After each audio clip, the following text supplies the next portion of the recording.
আসসালামু আলাইকুম গাইস। আজকে আমাদের রংপুর শহরে আজকে না কালকে রাত থেকে আকাশ খুব খারাপ, বৃষ্টি হচ্ছে। ঠিক আছে, মানে মানুষের ব্যবসা বাণিজ্য সব ধমকে গেছে হুট করে, তার মধ্যে আজকে বন্ধ সরকারি।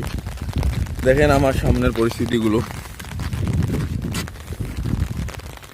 মানে এমন একটা বৃষ্টি কেউ সাহস করে বাইরেও বেরোইতে পারবে না, হুট করে কোথাও যাইতেও পারবে না। কারণ যত স্লো বৃষ্টি তত মানুষের গা ভেজে, বেশি ঝিরঝিরি বৃষ্টি। হ্যাঁ, আপনাদের কাদের কাদের এলাকায় বৃষ্টি হচ্ছে অবশ্যই কমেন্টে বলবেন। আমাদের রংপুরে 25 নম্বর ওয়ার্ড, এখানে বৃষ্টি হচ্ছে। আসলে আমি একটা জিনিস দেখছি যে আল্লাহ পাকের ইচ্ছা, এমনও হয় যে আমার বর্তমান সামনে বৃষ্টি পড়তেছে, কিন্তু দেখা যায় এই 1 কিলো দূরে কোনো বৃষ্টি নেই। এইরকম অনেক হয়েছে এবং আমিও দেখছি। দেখেন এই বৃষ্টিকে মনে করেন হুট করে কোথাও কি যাওয়া সম্ভব? সম্ভব না।